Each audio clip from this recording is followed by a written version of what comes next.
Hello guys. I hope you are doing fine this good morning. Uh, Today, this good morning, you are joined by by Leifred Musako. Leifred Musako is my name that I go with on YouTube and on Facebook as well.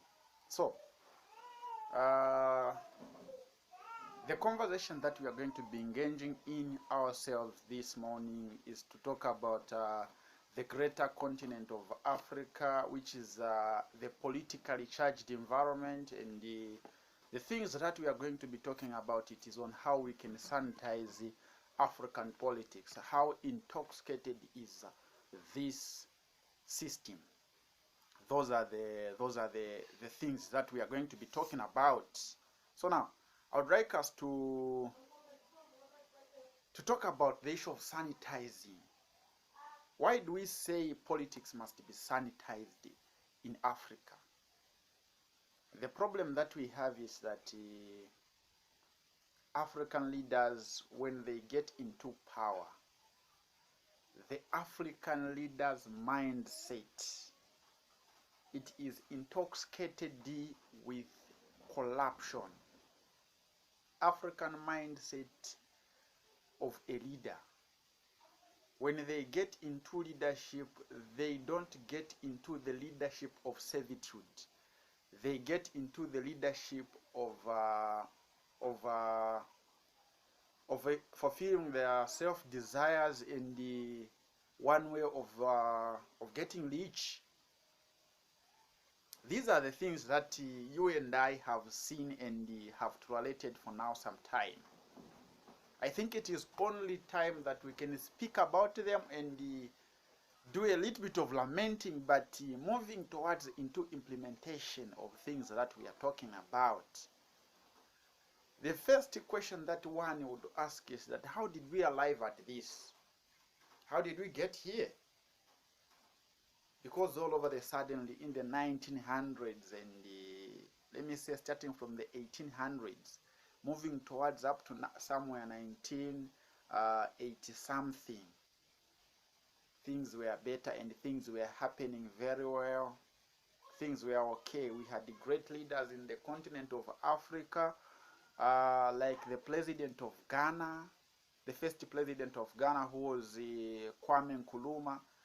Those guys, you know, that crop of leaders, it was doing very fine, and it came up with an agenda that was to develop the continent of Africa. An agenda to develop the continent of Africa, not an agenda of self-centered system of leaders that we have today. In the leadership or political prosecution is one of the things that has made this continent to suffer a great deal. We are suffering a great deal because of the leaders that we put into power. So now, we've got leaders today that they would stand up and say, no, this is long, but later on, within a few moments and a few time, even before you forget about their speeches and talks, they turn out to be eating with the people that you call to be your enemies. They will turn out and eat with the people that we say they are people with self-driven motives of eating things that belong to the people. So now, how do we sanitize this leadership? We can only sanitize this leadership if we hold our leaders accountable for every move and action that they take when they are still in power. That is the only solution that we can have to these our problems that we are facing as a continent. That is the only solution that we can have, by holding them accountable. Because what happens is, like, when they get into power, they intend to forget the purpose why they were voted into power. When they get there, they think it is only a mean and a way of being exposed to resources. And the problem that we have as Africans, I think we've just given them so much respect that They have started viewing themselves as if they are gods. I would like to borrow one of Professor Lumumba's words by saying there is no miracle in the ballot box. There is no any miracle in the ballot box. So if you are a dunderhead, you are elected. You just pass through the box and remain an elected dunderhead.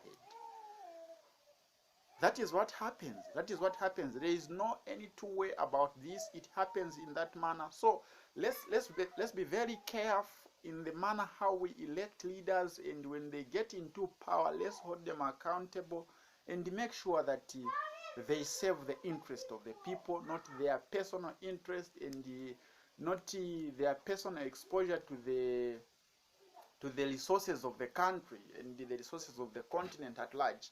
You know, Africa is one of the rich continents that we have. One of the rich continents that we have in the world, yet the most borrowing continent. When we look at the history of the crops of leaders that we had, up there in Ghana, we had the Kwame Nkrumah, one of the greatest leaders that we shouldn't forget in the entire continent of Africa because of their mindsets. As well as those times, Kwame Nkrumah would stand up and tell the people to say, no, the only thing that we need today is unity. The very moment we get into uniting Africa, the looters and the mercenaries will not have the power.